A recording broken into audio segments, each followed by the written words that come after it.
Bismillahirrahmanirrahim. Assalamu alaikum. Welcome back to your online lecture series of EE314 Measurements and Instrumentation. This is the third lecture of week 10, your lecture number 31, and this is the third part of the lectures on digital signal conditioning. And in this lecture, we are going to discuss sampling characteristics of digital data and the frequency-based converters. So far, we have discussed the basics of analog to digital converters and the consequences of conversion time, and we have discussed the errors arising due to that. So let's take that discussion further.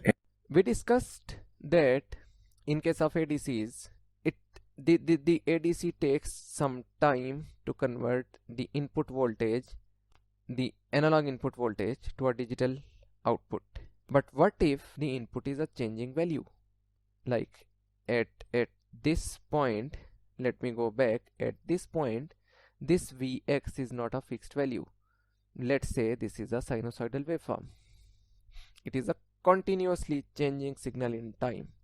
So this input is continuously changing, but at a certain instant, at one instant, it was compared with the digital to analog converter.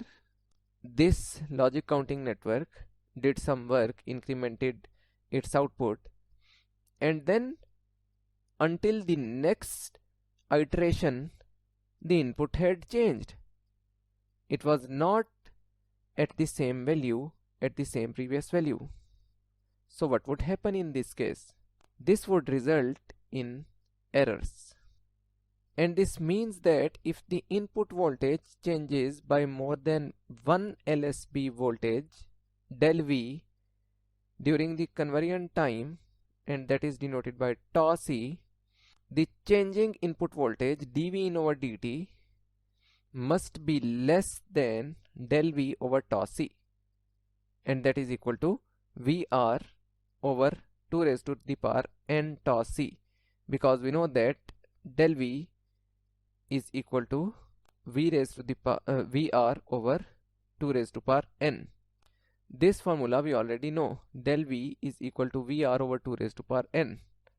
So the conversion time, the significance of conversion time is clear using this expression, that your input should not change more quickly by 1 LSB voltage in one conversion time. Otherwise, there will be errors in your output. And this is a very serious limitation. To further explain that, let's consider a 10-bit ADC with a 5 volt reference and a 20 microsecond conversion time. Now 20 microsecond doesn't seem a lot of time, but we'll see how much limitation does it put on our changing input voltage, and what is the maximum rate of change of input voltage that is possible for this converter to handle without any error. Let's find out. So dV in over dt must be less than VR over 2 raised to the power n, that n is 10 in this case, into tau C 20 microsecond, that is 244 volts per second. Your input cannot change more than this value per second, 244 volts per second. Now 244 volts per second doesn't seem that bad, but let's find out how much frequency of a sine wave does this value represent. A sine wave is represented by V in is equal to V naught sine omega t, and here f should be less than or equal to VR over 2 raised to power n plus 1 into pi tau C into V naught, or f should be less than or equal to omega over 2 pi, and that gives you a frequency of 7.8 Hertz. This means that a 20 microsecond ADC converter cannot find a 10-bit representation of an oscillating signal whose frequency is greater than 7.8 Hertz. And if your signal frequency is higher than this, there will be errors in the lower order bits of your data, and that data is no longer being converted into 10 bits, that those lower bits would be considered as error bits. Maybe first or second or third bit all may be considered as error. It depends on how much frequency is there, but your effective data would reduce from 10 bits to 9, 8 or 7 bits that has no errors. The rest of the bits has errors. So your conversion resolution has been significantly decreased in this case. So that is a very remarkable result. And this conversion time you have to and you must very carefully consider in your analog and digital circuit designs. So in the previous example we discussed that what would happen if an ADC has an input that is continuously changing, and we discussed that if the continuously changing input changes its magnitude by more than 1 LSB voltage del V during the time of conversion, there would be an error, and there would be an error of 1 bit accuracy in the conversion. So if the total size of the digital data was supposed to be 10 bits and the input voltage changed by 1 LSB during that conversion time tau c, you will get a resolution or you will get an effective resolution of 9 bits, not 10 bits. And if during that conversion time your input voltage changed by 2 LSBs or 2 del Vs, you will get an effective resolution of 8 bits instead of 10 bits, and so on. And based on that limitation, we solved an example that to avoid an error of even 1 LSB, how can we calculate the maximum frequency of the input that can be read from the ADC and converted into a digital data without any loss of information or without any error. What is a loss of information and what is an error, that we will discuss later on in this lecture. So this particular example was only targeting to utilize the full resolution of ADC. If it is a 10-bit ADC, the output data must represent an effective 10-bit resolution. And if we don't follow this equation, and if we don't consider the conversion time consequences and don't select our input frequency based on this equation, the resolution of ADC will be decreased. But whether the data or information is lost or not, that we will discuss later. So first let's see how to tackle this particular problem, that you have a continuously changing input and you were here at this point when the conversion was started, and when the conversion was ended, you were at this point. So there would be an enormous error and this voltage would not have been converted to the digital value. So this means that we wanted to convert the voltage at this particular instant to a digital value, but we were converting, the voltage was continuously changing, so we were effectively converting any sum of the voltage between these two instances. So the actual instant at which we wanted our voltage, analog voltage, to be converted to digital voltage was not achieved. So let's first solve this problem, that the analog voltage at a particular specific instant that has to be converted into digital is converted into digital, and the input does not change anymore. We have no control at the input, but in case of DAC we use the latch circuit, and in case of sample and hold, in case of ADC we will use a sample and hold circuit. And what it will do, it will actually use a capacitor to store the input voltage at that particular instant.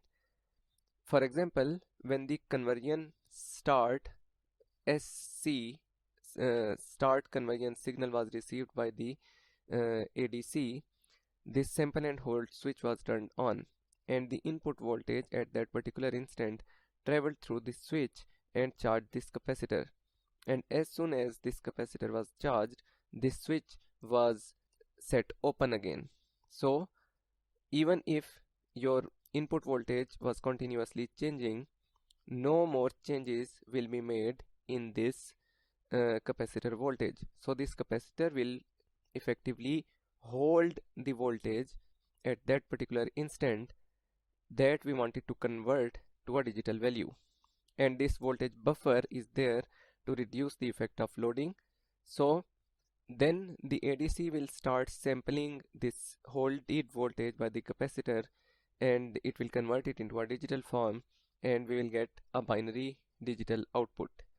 And then after the conversion is finished, a signal will be sent to this sample and hold switch again, and this switch will be turned on again, and the next sample will be the voltage at the next instant will be held by the capacitor. It will keep holding the voltage until the next conversion is done. So the problem that when your input voltage was continuously changing and you wanted to convert the voltage at this particular instant, this specific instant, to a digital value, you will effectively get that, and there will be no error in that voltage. So now one thing has been addressed.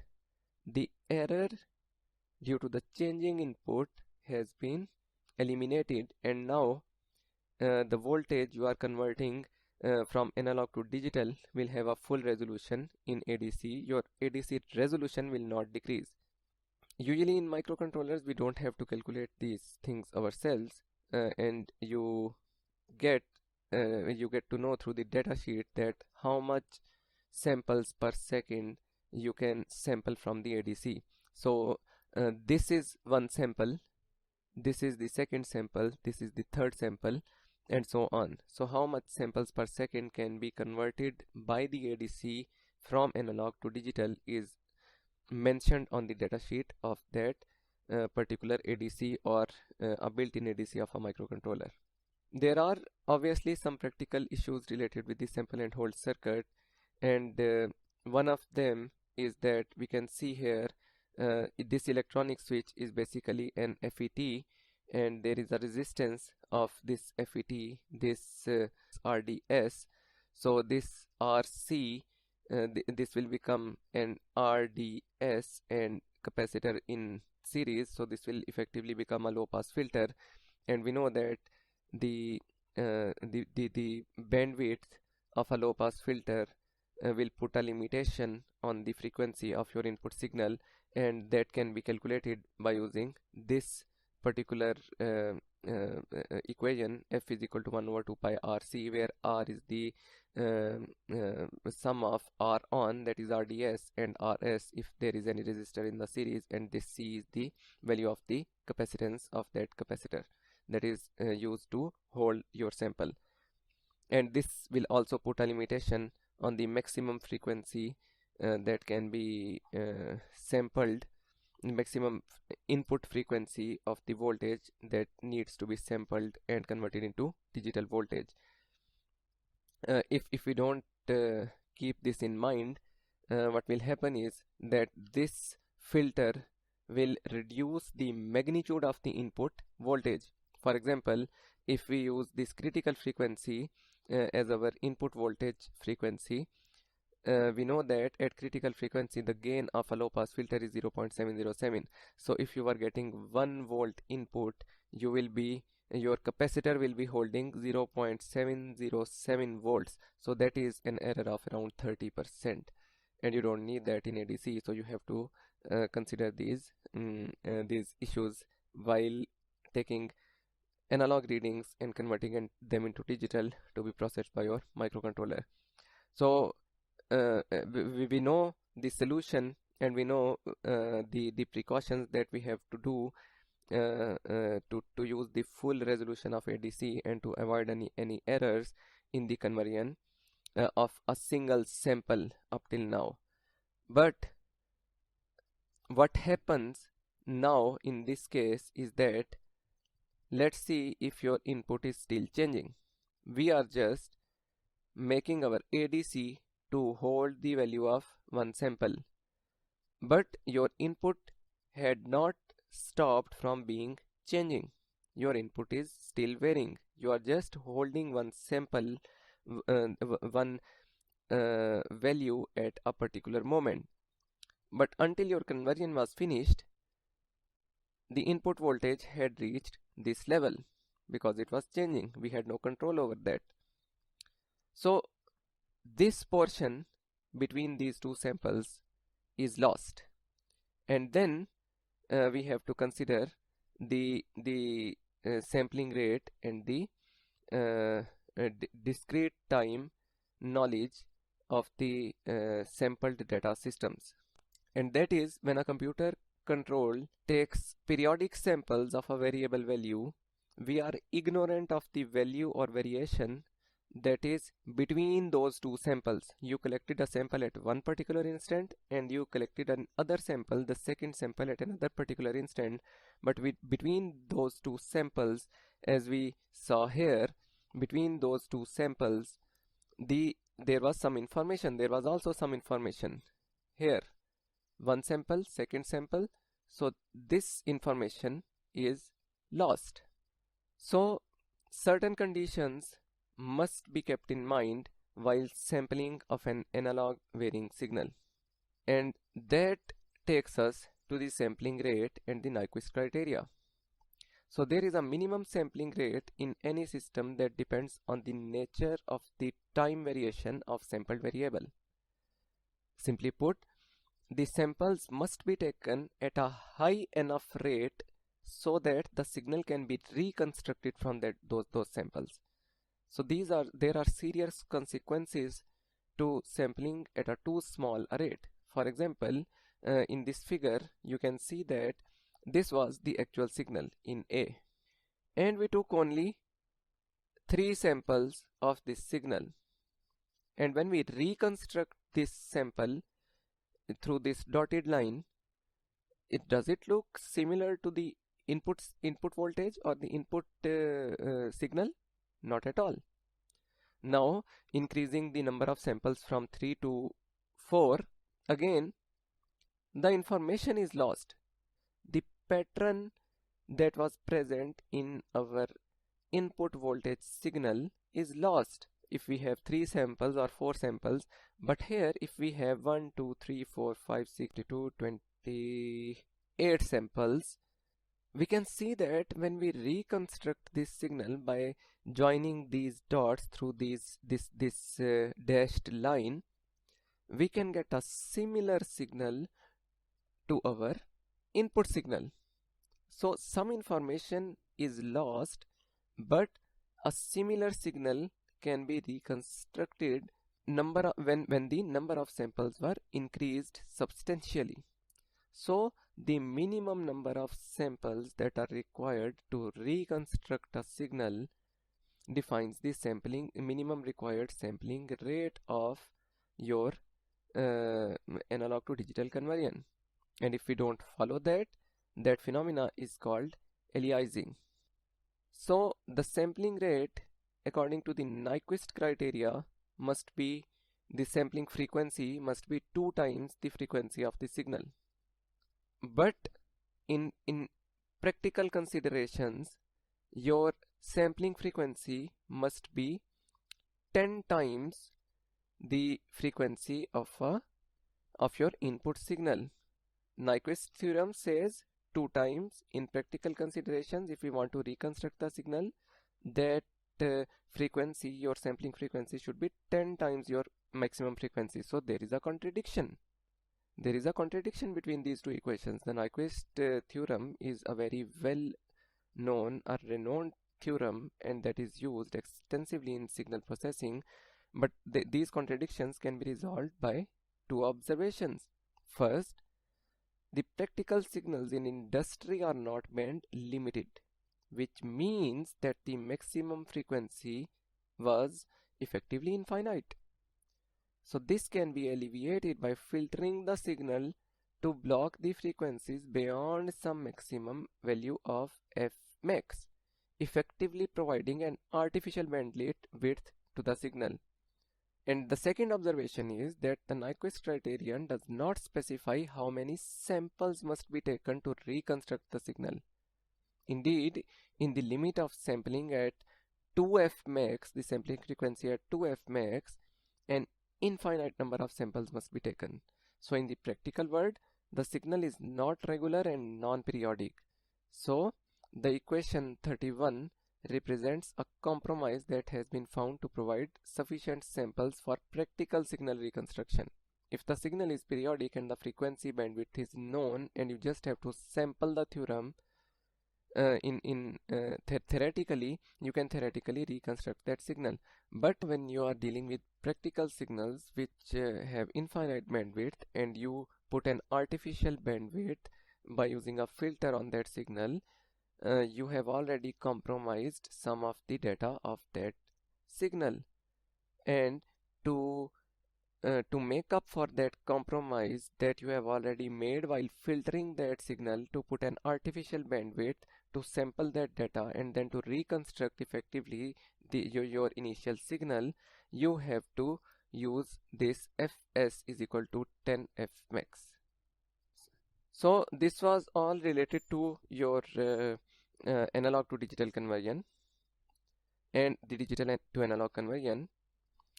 So let's now move on to the frequency based converters, and those are also one form of digital signal conditioning circuits. We were initially in case of ADCs and DACs, and specifically ADCs, we were trying to convert the varying analog input voltage to a digital number or a digital equivalent of voltage. But that is not the only way to convert the analog signal to a digital signal. That digital signal needs not to be in the form of the the digital representation of that analog voltage. We can convert our analog voltage signal to a frequency signal.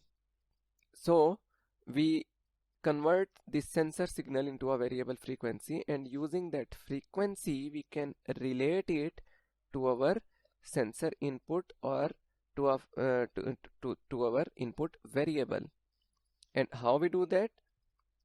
We have the sensor input here, the sensor to frequency converter is here, and then we count that frequency, and there is a relationship between this frequency and the sensor input, and based on this relationship we can effectively find out what was the analog input value of that sensor's output. And how do we do that?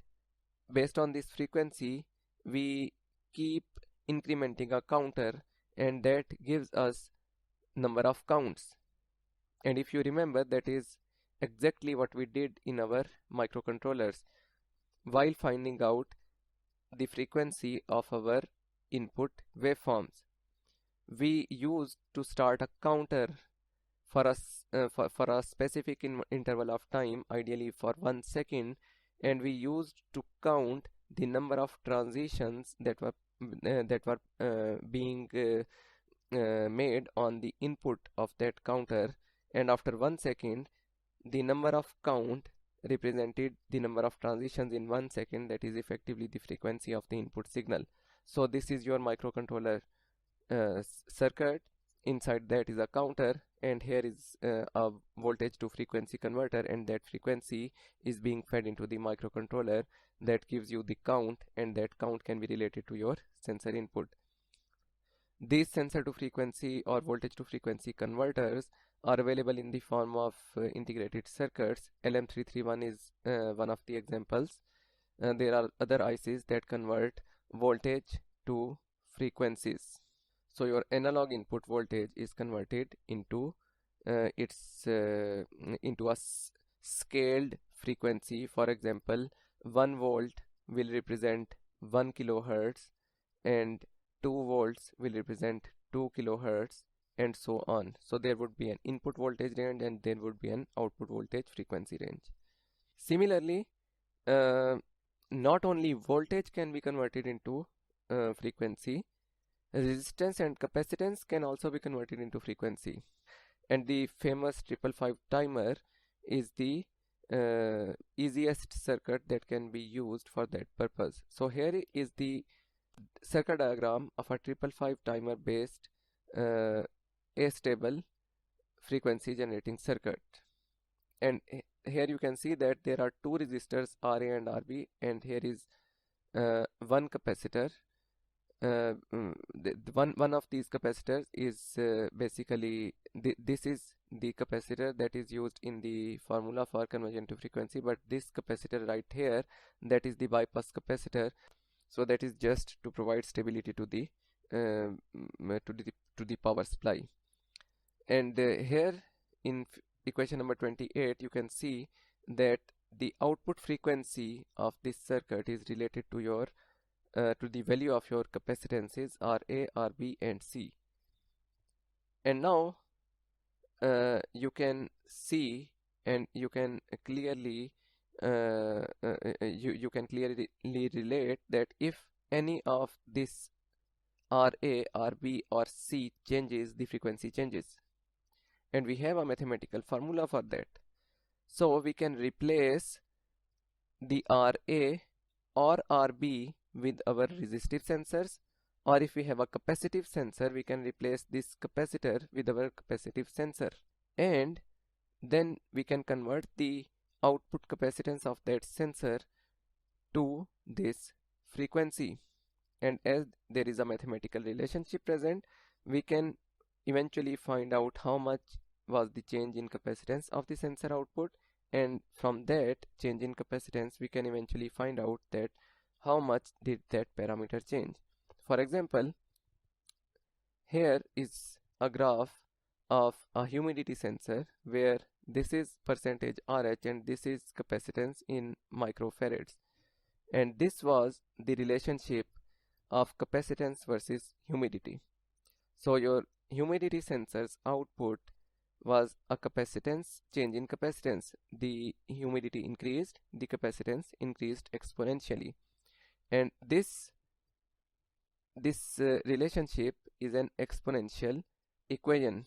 A e raised to power y is equal to a e raised to power x. We know this relationship. So if we know the value of capacitance, we can find the value of percentage RH. And how to measure that capacitance? You have two options.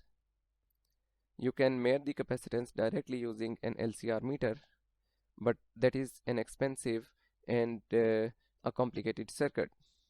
Or you can make a capacitance meter yourself, but again that is not very accurate, and again that is a very complicated circuit. But you need a digital data or the value of capacitance that can be or the data that can be processed by your digital control system or the microprocessor. So you have another option.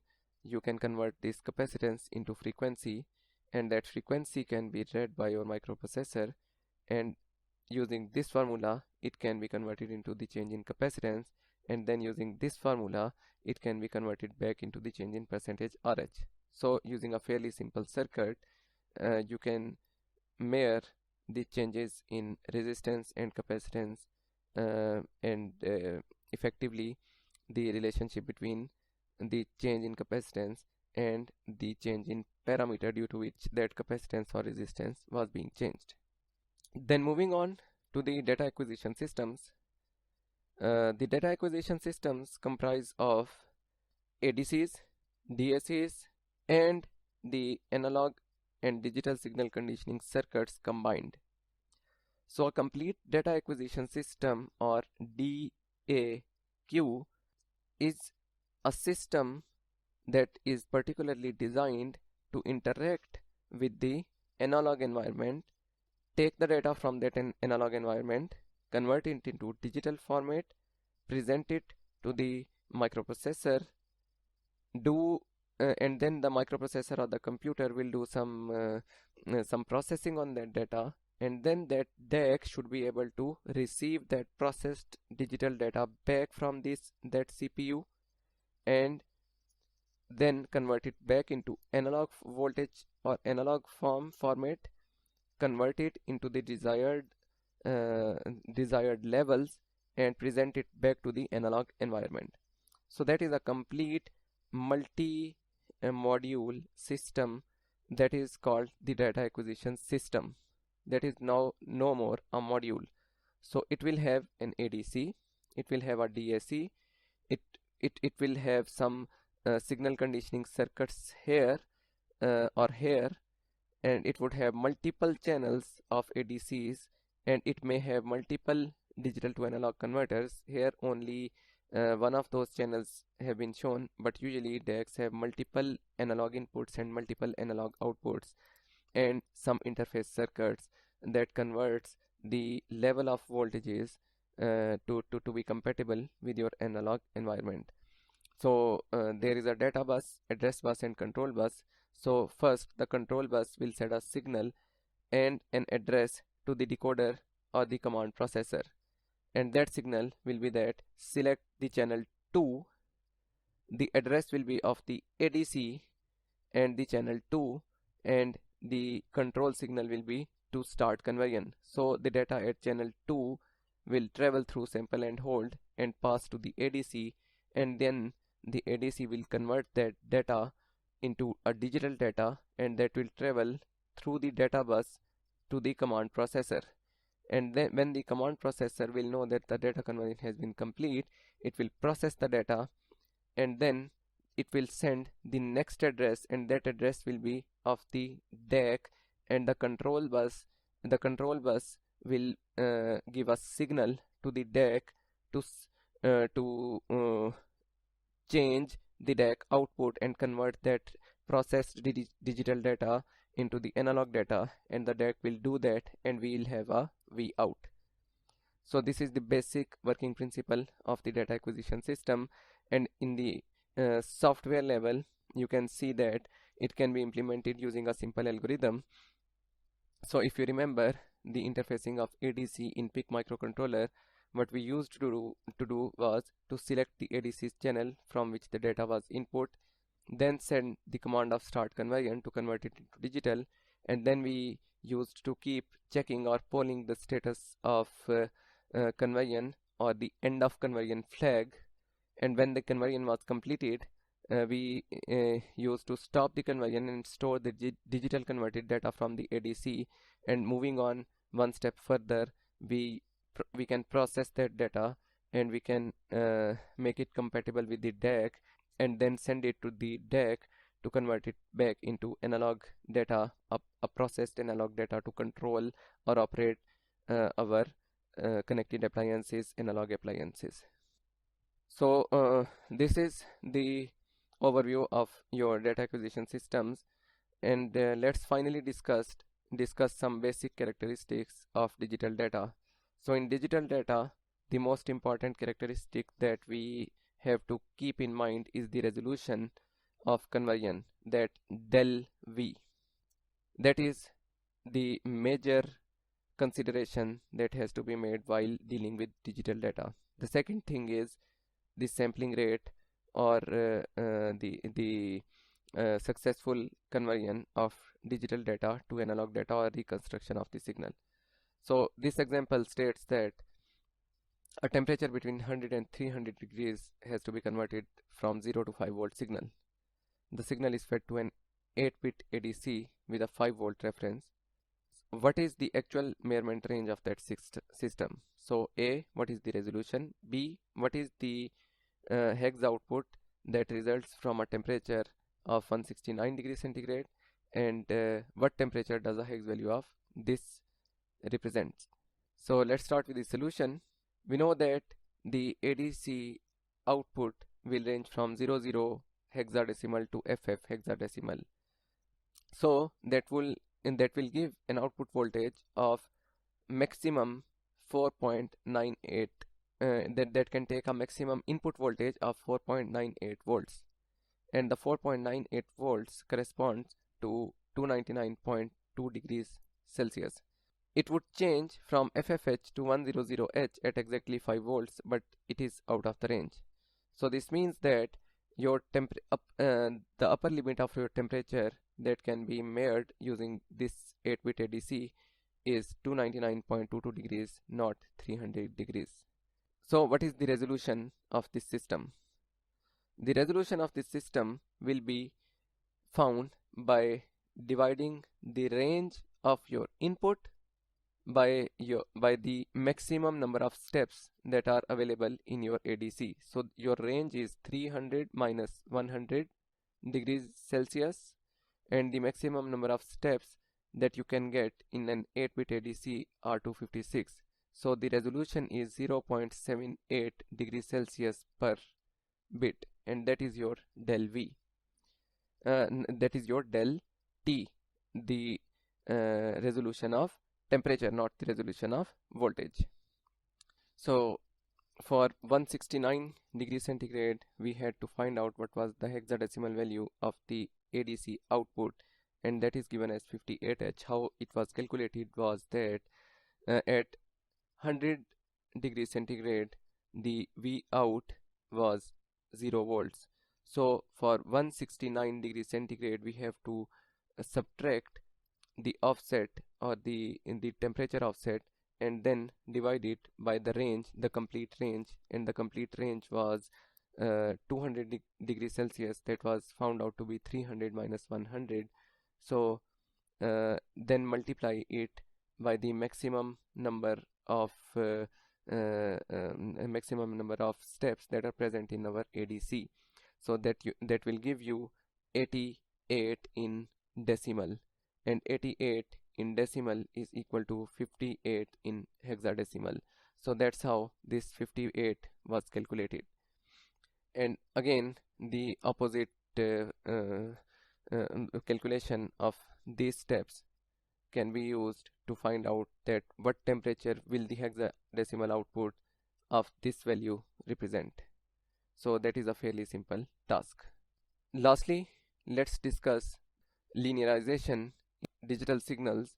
So in many cases, the binary number that is representing the control variable, they are not linearly related. And in such cases, it is necessary to execute a program that will linearize the binary number so that it is proportional to the controlled variable. So there are two common approaches: equation inversion and lookup table. So in case of equation inversion, you can see here that the transducer voltage is related to the pressure through this nonlinear equation or this nonlinear relationship. So what you can do here is that the dV varies as under root P. So you can take under root, you can take the square of values in your digital signal processors, and you can linearize that equation. You can take even logarithm or exponential of the digital data that is being processed inside your computer or the processor. So you can solve these nonlinear equations, and you can convert the data to a linear relationship between the variable and your output. The second the second option is lookup table. To make a lookup table and solve the equation for the whole range, this equation number 32, for the whole range of changing variable, make a lookup table for each of those samples, and then whenever one of those values come in, you go to your lookup table, you compare that what was the input, and you just simply find you have already calculated those values in that lookup table. So you just pick up that value in front of your input and use it as the converted element. So in both cases, there are some pros and cons related to programming, the memory and the processing time, but we are not going into the detail that you can study while choosing your application and your microprocessor for that particular application. So there are no hard and fast rules between which of these methods or approaches you have to choose. So here at this point we have completed our digital signal processing, and we have summarized that how the digital and analog signal conditioning are combined to form complex signal conditioning circuits to interact between analog and digital environments, and the interaction is a two-way interaction. So the data is being transferred from the analog environment to the digital environment and back, and that is extensively used in control systems and usually data acquisition cards that are nothing more but a combination of various complex signal conditioning modules comprising of both digital and analog signal conditioning circuits are present, are used. So that's it for the signal conditioning portion of your course, and in the next lecture we'll start with signal transmission, inshallah. So see you in the next lecture, inshallah. Stay safe and study hard. Allah Hafiz.